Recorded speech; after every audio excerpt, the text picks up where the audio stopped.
ও আল্লাহর বান্দারা, পয়গম্বর নবী বলেন, মিফতাহুল জান্নাতিস সালাহ, নামাজ হলো বেহেশতের চাবি।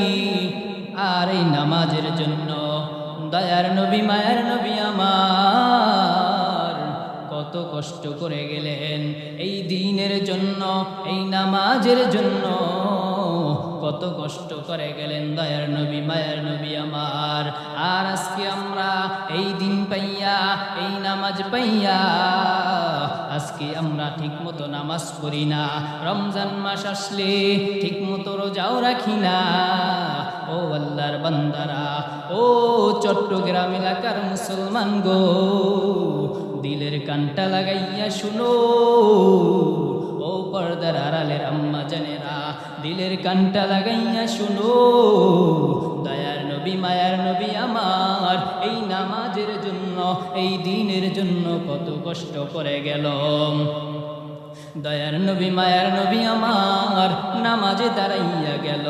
পিছন থেকে ওই যে নিষ্ঠুর আবু জাহেল, ওই আবু জাহেল ও পিছন থেকে বুদ্ধি করে আসলো, এবার মুহাম্মদ নামাজে দাঁড়াইয়া গেছে, এইবার মুহাম্মদকে মারার সুযোগটা ভালো হয়ে গেল। এবার ওই যে নিষ্ঠুর আবু জাহেল, ওই আবু জাহেল দূর থেকে আসতে লাগলো। দয়ার নবী, মায়ার নবী আমার এতিম নবী নামাজে দাঁড়াইয়া গেল। দয়ার নবী আমার রুকুতে চলে গেল। আর ওই নিষ্ঠুর আবু জাহেল কাছাকাছি চলে আসলো। এইবার দয়ার নবী রহমাতুল্লিল আলামিনকে মারার সুযোগ পাইল। এবার ওই আবু জাহেল যখন সামনের দিকে আগাইতে লাগলো, দয়ার নবী, মায়ার নবী যখন রুকুতে চলে গেল, আমার আল্লাহ তাআলা ডাক দিয়া বলে, ও জিবরাইল, তাড়াতাড়ি যাও, জমিনের ভিতরে যাও, আমার বন্ধুর কাছে যাও। আমার বন্ধুকে ওই যে নিষ্ঠুর আবু জাহেল, ওই আবু জাহেল ওই আমার বন্ধুকে আঘাত করার জন্য যাইতেছে, আমার বন্ধুর কাছে যাও তুমি। জিবরাইল আলাইহিস সালাতু ওয়াস সালাম সাথে সাথে জমিনে হাজির হয়ে গেল। দয়ার নবী, মায়ার নবী আমার দুই পাশে দাঁড়াইয়া গেল। জিবরাইল আলাইহিস সালাতু ওয়াস সালাম দাঁড়াইয়া গেল। এবার দুইটা বাঘ সাজিয়া দাঁড়াইয়া গেল। যখন দয়ার নবী, মায়ার নবী আমার রুকুতে চলে গেল, ওই নিষ্ঠুর আবু জাহেল সামনের দিকে আগাইতে লাগলো। এখন দয়ার নবী, মায়ার নবী এখন মুহাম্মদকে মারার সুযোগ পাইয়া গেল।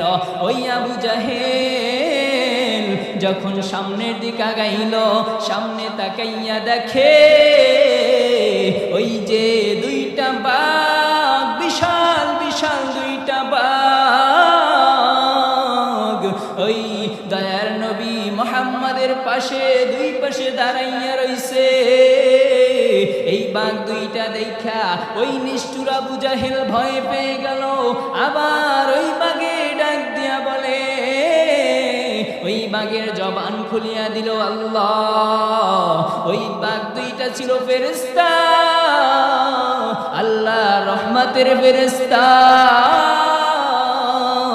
ওই বাঘ দুইটায় জবান থেকে বের হয়ে গেল, ও আবু জাহেল শোন, তুই আর এক পাও সামনে দেছো বাকি, আমি বাঘের পেটে, তুই গেছো বাকি সময় নাই।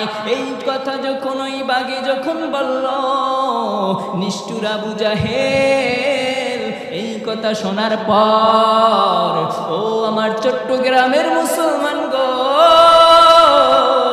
ও পর্দার আড়ালের আম্মা জানেরা গো, ভালো করে মনে যোগ দিয়া শুনে নাও। এবার যখন ওই আবু জাহেল ওই বাঘের কণ্ঠ পাইল, বাঘে মানুষের মতো কথা বলল, যখন এই শব্দ শুনল, আবু জাহেল আজ দৌড় আর কালো দৌড়, এমন জোরে দৌড় দিছে, এক দৌড়ে যাইয়া অনেক দূরে যাইয়া খেজুর গাছের নিচে বইয়া এবার চিন্তা করতে লাগলো, ওই আবু জাহেল, ওর তো বুদ্ধিমানী আবু জাহেল, ও ছিল বড় কাফের। ওই আবু জাহেল চিন্তা করলো, এবার মুহাম্মদকে তো এইভাবে মারা যাইবে না। ওর পাশে বাঘ দেখলাম, আজব ঘটনা, এইভাবে বাঘ কোনোদিনও আমি দেখি নাই, আজকে বাঘ দেখলাম। এই কথা ভাবিয়া এবার আবু জাহেল চিন্তা করতে লাগলো, এবার মুহাম্মদকে কিভাবে মারা যায় প্ল্যান করতে শুরু করলো। কিছুক্ষণ পর মাথায় বুদ্ধি চলে আসলো, ওই আবু জাহেল ছিল কাফেরদের ভিতরে নেতা সরদার। ওই আবু জাহেলের মাথায় যখন বুদ্ধি চলে আসলো, আবু জাহেল ভাবতেছে, না না, মুহাম্মদকে এইভাবে মারা যাইবে না, মুহাম্মদকে মারতে হলে মুহাম্মদকে মারতে হলে দূর থেকে আমি একটা পাথর নিক্ষেপ করব, যেই পাথরটা মুহাম্মাদের গা পাচাইয়া মুহাম্মাদের শরীরে আঘাত লাগবে, আঘাত লাগার পর মুহাম্মদ মরে যাইবে, মুহাম্মদ বিদায় হয়ে যাইবে। এই কথা চিন্তা করিয়া ওই নিষ্ঠুর আবু জাহেল এবার সামনে আগাইতে লাগলো, অনেক বড় একটা পাথর নিয়া। ওই আবু জাহেল সামনে আগাইতে লাগলো, কিছু দূর যাওয়ার পর ওই দয়ার নবী, মায়ার নবী, রাহমাতুল লিল আলামিন যখন সিজদায় চলে গেল, সিজদা থেকে যখন আবার উঠলো, একটা সিজদা দিছে আর একটা সিজদা দিবে, এর ভিতরে ওই নিষ্ঠুর আবু জাহেল দূর থেকে ওই পাথরটা হাতে নিয়া দূর থেকে নিক্ষেপ করলো। দয়ার নবী, মায়ার নবীর আমার কপাল মুবারকে ওই পাথরটা লাগিয়া, দয়ার নবী, মায়ার নবী আমার নামাজ শেষ করে দেখলো, ওই পাথরের আঘাতে দয়ার নবী, মায়ার নবীর আমার কপাল মুবারক পেটে রক্ত মুবারক ঝরতেছে। ও আল্লাহর বান্দারা, ভালো করে শুনে নাও, দয়ার নবী, মায়ার নবী আমার এই দিনের জন্য, এই নামাজের জন্য কত কষ্ট করে গেছে। ও আল্লাহর বান্দারা, কিছুক্ষণ পর নবীজির নামাজ যখন শেষ হয়ে গেল, তাকাইয়া দেখে রক্ত মুবারকে নবীজির পুরো শরীরটা ভিজিয়া গেল।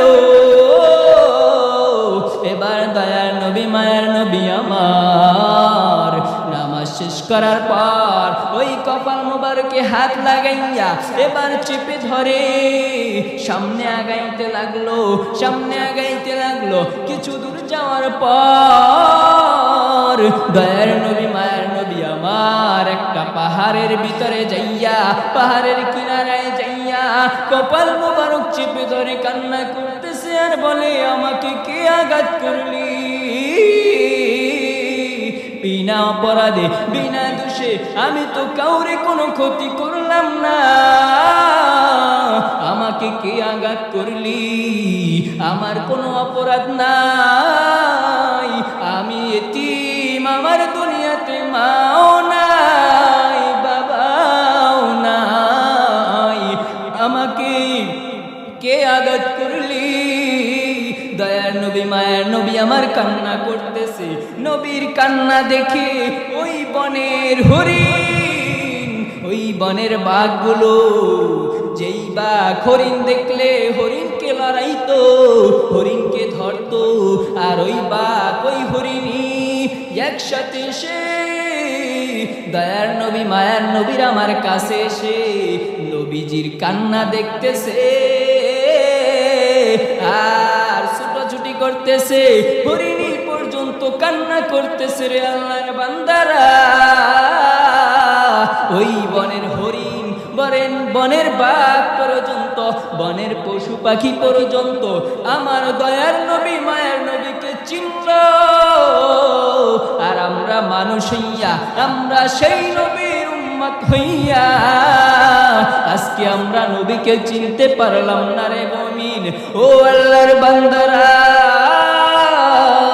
সেই নবীর উম্মত হইয়া আজকে এই দেশের ভিতরে নবীকে গালি দেওয়া হয়, নবীর বিরুদ্ধে কথা বলা হয়, নবীর সুন্নাতকে অপমান করা হয়, নবীর সুন্নাতকে অপমান করা হয়, নবীর মাদ্রাসা এই মসজিদ আল্লাহর ঘরকে অপমান করা হয়।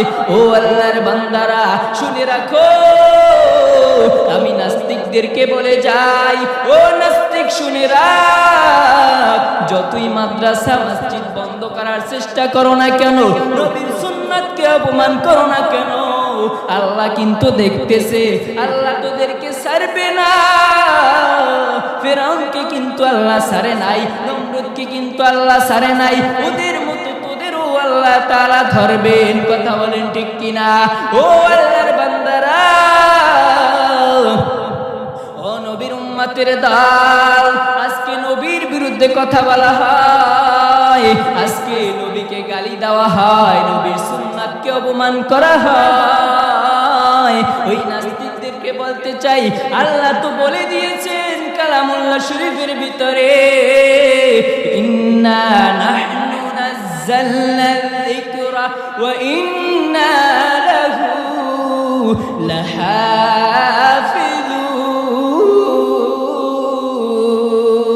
লাহাফিজুন। আল্লাহু আকবার বলেন। আল্লাহ তাআলা বলেন, হে বান্দা শুনে নে, এই কোরআন আমি দুনিয়াতে প্রেরণ করেছি, আবার এই কোরআনকে হেফাজত করব আমি আল্লাহ।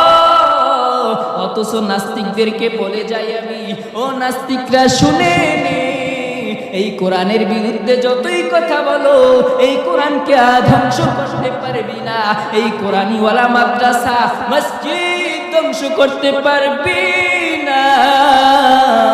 ও নাস্তিকের দল, শুনে রাখ, আল্লাহ তাআলা সব কিছু দেখতেছে, আল্লাহ তাআলা কিন্তু তোদেরকে ছাড় দিবে না। নাস্তিকতা নিপাত যাক, দিন ইসলাম জিন্দাবাদ, নাস্তিকতা নিপাত যাক, দিন ইসলাম জিন্দাবাদ, কোটি প্রাণে একই আওয়াজ।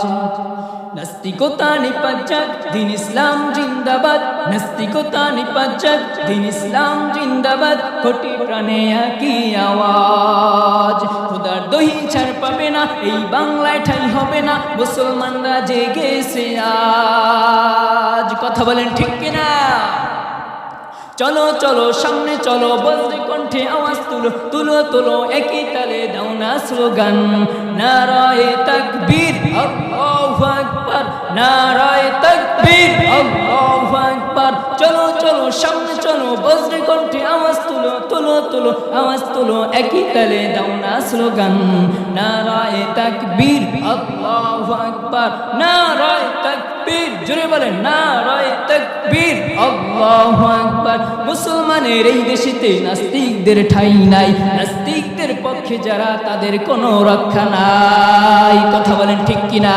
এই দেশেতে থাকতে হলে কোরআন মানতে হবে, কোরআন না মানিলে বিতাড়িত হবে। কথা বলেন ঠিক কিনা? নাস্তিকতা নিপাত যাক, দিন ইসলাম জিন্দাবাদ, নাস্তিকতা নিপাত যাক, দিন ইসলাম জিন্দাবাদ, কোটি প্রাণে একই আওয়াজ।